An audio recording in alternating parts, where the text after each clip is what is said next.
The corner drugstore had everything you needed and nothing you didn't. A real pharmacist in a white coat who knew your name, your allergies, and exactly how much cough syrup your mother would allow. The soda fountain bubbled with cherry cokes mixed fresh, and comic books spun on wire racks like colorful prayers wheels. You could spend an afternoon browsing and leave with a candy bar, having felt rich just looking. Bread came wrapped in wax paper, soft and warm from the local bakery. None of this plastic bag nonsense. The baker knew how many loaves your family needed each week, and somehow they were always ready when you walked through that screen door. The smell hit you first, yeast and flour, and the kind of honest work that started before dawn. Party lines meant sharing your phone with strangers. You'd pick up to make a call and hear Mrs. Henderson discussing her garden with someone 3 blocks over. Polite folks waited their turn. Nosy folks listened longer than they should have. Everyone pretended it was normal to schedule your conversations around the neighbors. Charm bracelets jingled like tiny bells on every girl's wrist. Each charm told a story. The Eiffel Tower from that dream trip to Paris, a tiny shoe from dance recital, a heart from your first Valentine. They clinked when you wrote, tapped against your desk during math class, and somehow made every gesture feel a little more important. Saturday matinees cost $0.25 and came with a cartoon, a newsreel, and sometimes a serial adventure. Kids filed in with sticky hands and loud voices, settling into red velvet seats that had seen 1,000 other Saturdays. The projector clicked to life, and for 2 hours the world outside that dark room simply stopped existing. Penny candy actually cost a penny. You'd walk into the 5 and dime with a handful of copper and leave with a small paper sack of Swedish Fish, Mary Janes, and Necco wafers. The candy counter was a rainbow of glass jars, each one holding a different kind of sweet possibility. Fallout shelters were dug in backyards like storm cellars for storms that might never come. Families stockpiled canned peaches and water jugs, flashlights and playing cards. It was terrifying and practical all at once. The adults acted like it was normal. The kids played house in concrete bunkers and tried not to think about why they needed them. Magazine subscriptions came with bonus gifts. Order Life and get a free set of steak knives. Subscribe to Reader's Digest and receive a genuine leather bookmark. The magazines piled up on coffee tables, their glossy pages full of a world that seemed both familiar and impossibly glamorous. Bobby pins held the world together. They fixed loose wires, picked locks, and kept every hairstyle in place from beehives to bouffants. Women carried them like tiny tools, stuck them between their lips while styling hair, and somehow always had exactly the right number when you needed to borrow one. Floor waxers were Saturday morning symphonies. Dad would drag out the heavy machine, pour on the paste wax, and glide across the linoleum in his sock feet. The whole house smelled like lemon oil and effort. When he was done, the floor gleamed like a skating rink, and we'd all slide across in our socks, pretending we were Olympic champions. Prayer was mandatory in public schools. Every morning started with the Pledge of Allegiance, followed by a moment of silent prayer or reflection. It didn't matter what you believed at home. For that minute, every classroom in America bowed its head in unison, a quiet ritual that somehow made the day feel more official. Diners were chrome and neon promises on every highway. The coffee was strong, the pie was real, and the waitresses called everyone honey without irony. You could order meatloaf and mashed potatoes at midnight, sit at a counter stool, and watch the short-order cook work his magic on a grill that had seen 1,000,000 burgers. C&H green stamps turned grocery shopping into a treasure hunt. Every purchase earned you stamps, carefully licked and pressed into booklets like a savings account made of paper. The redemption catalog was full of dreams, toasters, lawnmowers, even furniture. Filling those books felt like working toward Christmas morning. Chatty Cathy dolls actually talked back. Pull her string, and she'd say one of 11 phrases in that tinny mechanical voice that somehow sounded like friendship. "I love you," she'd announce to an empty bedroom. "Let's play house." And for a moment you'd believe she meant it. Television test patterns kept you company when programming ended. After the national anthem played and the flag waved goodbye, the Indian head test pattern appeared like a geometric lullaby. You'd stare at those concentric circles and colored bars, hypnotized by the hum of the TV, too lazy to get up and turn it off. Milk boxes were delivered to your front step while you slept. Glass bottles clinked like morning music, and sometimes there'd be cream floating on top like a dairy cloud. The milkman knew exactly how much your family drank, and he'd leave extras on holidays or when company was coming. TV dinner trays were edible geometry. Salisbury steak in one compartment, peas in another, and mashed potatoes sculpted into perfect squares. You'd peel back the aluminum foil and reveal a meal designed by engineers. It wasn't fancy, but it felt futuristic, like eating food from space. Transistor radios made music portable for the first time. They were small enough to hide under your pillow, loud enough to annoy your parents, and powerful enough to pull in stations from 3 states away. Late at night, you'd tune through the static, hunting for that perfect song that made you feel less alone. Easter parades filled Main Street with hats, the size of dinner plates, and shoes that pinched in all the right ways. Families dressed up like it was Christmas in spring, walking slowly so everyone could see their finest clothes. It was fashion as community theater, and everyone had a role to play. Roller rinks were temples to rhythm and wheels. The organ music echoed off painted concrete walls while kids glided in endless circles under spinning lights. You'd rent skates that smelled like 1,000 other dreams, lace them tight, and push off into a world where grace was measured in smooth curves and the ability to skate backward. Chemistry sets came with real danger and actual science. Glass beakers, alcohol burners, and chemicals that could stain, smoke, or smell up the entire garage. You followed the manual like a recipe book, mixing potions that bubbled and changed colors, feeling like a mad scientist in your own suburban laboratory. Susie homemaker ovens actually baked tiny cakes with real heat and miniature pans. They were pink and perfect, teaching little girls that cooking was both art and magic. You'd measure out the special cake mix, slide the tiny pan into the small oven, and wait for miracles in bite-sized portions. Phone booths were private sanctuaries on busy corners. You'd step inside, close the folding door, and suddenly the world outside became muffled and distant. The phone was heavy. The booth smelled like disinfectant and secrets, and for the cost of a dime, you could reach anyone, anywhere. Banana seats and sissy bars turned bicycles into thrones. Those long yellow seats could fit 2 kids if they squeezed, and the tall backrest made you feel like the captain of your own ship. You'd cruise the neighborhood like royalty, the playing cards clothespin to your spokes, providing a constant rhythm soundtrack. Fallout drills were as routine as fire drills. Duck and cover became as familiar as the alphabet. You'd crawl under your desk, cover your head, and wait for the all-clear signal. The teachers acted like it was just another precaution, but everyone knew what those sirens really meant. Mod fashions turned teenage girls into geometric art pieces.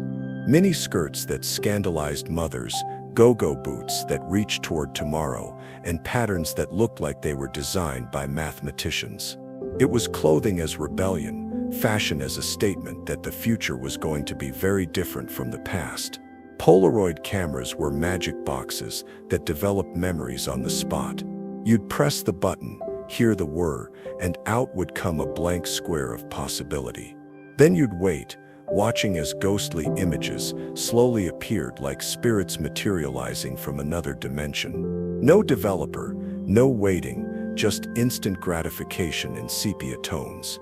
Green stamps weren't just rewards, they were currency in a parallel economy where patience paid dividends. You'd save them in books, count them like a miser, and dream about the day you'd have enough for that electric can opener or matching luggage set. Sock hops turned gymnasiums into ballrooms. Girls would slip off their shoes to protect the basketball court, dancing in their bobby socks to rock and roll music that made the adults nervous.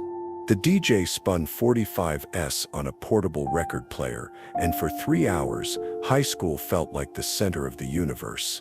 Thingmaker toys let you create your own rubber creatures with heated metal molds and liquid plastic. You'd pour the goop, cook it in the electric oven, and peel out your own custom monsters. It was arts and crafts meets chemistry experiment, and every creation felt like proof that you could make something from nothing. Wringer washers required skill, strength, and careful attention. You'd feed wet clothes through metal rollers, watching the water squeeze out like rain. Get your fingers too close, and you'd learn why everyone called them finger catchers. But clothes came out cleaner somehow, wrung so dry they barely needed hanging. Beehive hairdos defied gravity and common sense. Women would tease their hair into towering sculptures, spray them solid with enough hairspray to shield a spacecraft, and wear them like crowns. The higher the hair, the closer to God, or at least that's how it seemed when you watched your mother prepare for a night out. Bat phone toys let every kid pretend to be Batman. The red phone sat next to your regular phone, waiting for emergencies that never came. You'd pick up the receiver and announce yourself to Commissioner Gordon, even though it was really just your grandmother calling to ask about homework. Ice cream socials were summer's sweetest community ritual. The whole neighborhood would gather in someone's backyard, cranking homemade ice cream by hand while the adults gossiped and the kids ran wild. The ice cream was lumpy, the conversation was simple, and somehow it all felt perfect. Rabbit ears on television sets were scientific instruments disguised as antennas. You'd twist them, extend them, wrap them in aluminum foil, and perform elaborate dances trying to bring in Channel 7 from the next town over. When the picture finally cleared, it felt like you'd personally conquered the airwaves. Fort building was neighborhood architecture at its finest. Refrigerator boxes became castles, blankets draped over lawn chairs turned into secret hideouts, and tree branches wove together into private clubs with membership of exactly one.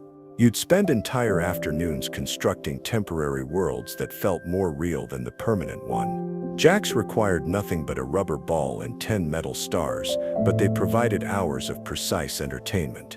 You'd bounce, grab, and count, building dexterity and patience one handful at a time. The sound of jacks scattering across linoleum was the percussion section of every childhood soundtrack. Manual can openers were tiny torture devices disguised as kitchen tools. You'd clamp them onto the rim, work the cutting wheel around the entire circumference, and hope the lid didn't fall into the tomato sauce.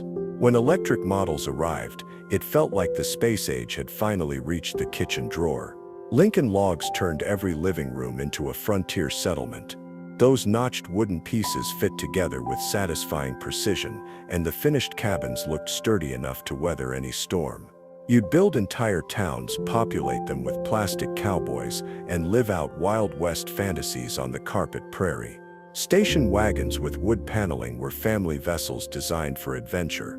The way back seat faced backward, giving kids a perfect view of where they'd been instead of where they were going. No seat belts, no car seats, just open space and the understanding that parents knew best. Shag carpeting was a forest floor for your feet. Those long fibers grabbed everything: baddies, pennies, crumbs, small toys, and held them like treasures. You'd run your hands through it, creating patterns that disappeared with the next footstep, temporary art in olive green or harvest gold. Erector sets were engineering courses disguised as Christmas presents, steel beams, nuts, bolts, and motors that actually worked. You'd follow the instructions or ignore them completely, building bridges, towers, or mechanical creatures that moved with the turn of a key. Every construction felt like proof that you might grow up to build something important. Howdy Doody wasn't just a TV show, it was an appointment with childhood itself. Buffalo Bob, Clarabelle the Clown, and that freckled marionette were as real as any neighbors. When Howdy asked, "What time is it?" a generation of kids shouted back, "It's Howdy Doody time," and meant it with their whole hearts. TV trays weren't just furniture, they were tiny dining rooms that traveled. They folded flat, popped up for dinner, and turned any chair into a personal restaurant. Families would gather around the television, each person with their own tray, sharing meals and stories while Lucy got into trouble or Perry Mason solved another case. Tinker toys were wheels and sticks waiting to become anything your imagination could construct. Ferris wheels, robots, abstract sculptures that existed only because you willed them into being. The wooden pieces clicked together with satisfying certainty, and every creation was temporary perfection. Metal slides and playgrounds were either freezing cold or burning hot depending on the season. You'd climb the ladder with bare legs, knowing that the descent would either numb you or brand you, but you climbed anyway because the 3-second ride was worth any amount of discomfort. Coloring books came with thick black lines and infinite possibility. You'd choose your crayons carefully, stay inside the boundaries, and transform printed pages into personal masterpieces. The smell of wax and paper, the satisfying scratch of color filling empty spaces, it was meditation disguised as child's play. Lemonade stands were the first taste of entrepreneurship. You'd mix sugar, lemons, and ambition, then set up shop on the sidewalk with a handmade sign and boundless optimism. Most customers were neighbors who paid a nickel for watery sweetness and a dose of childhood determination. Kazoos turned everyone into a one-person marching band. You'd hum into that simple metal tube, creating buzzing melodies that annoyed adults and delighted children. They were cheap, loud, and impossible to play well, which somehow made them perfect instruments for expressing pure joy. Rock tumblers were geology lessons disguised as magic machines. You'd load them with rough stones, add grit, and let them rumble for weeks. The noise was constant, like having a small earthquake in your bedroom. But when you finally opened the barrel, ordinary rocks had become polished gems, proof that time and patience could transform anything.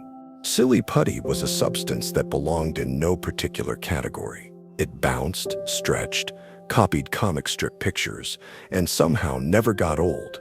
You'd roll it into a ball, press it against the funny pages, and watch Dick Tracy's face transfer to pink rubber. It was science, art, and toy, all wrapped into one mysterious blob. These weren't just objects or experiences. They were the building blocks of a particular kind of American childhood. One where patience was learned, not taught. Where entertainment came from imagination, not screens. Where the simple act of being a kid required creativity, resilience, and the kind of wonder that couldn't be manufactured, only discovered.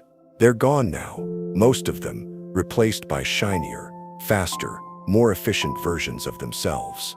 But for those who remember, they remain perfect exactly as they were, wide, imperfect, real, and absolutely irreplaceable.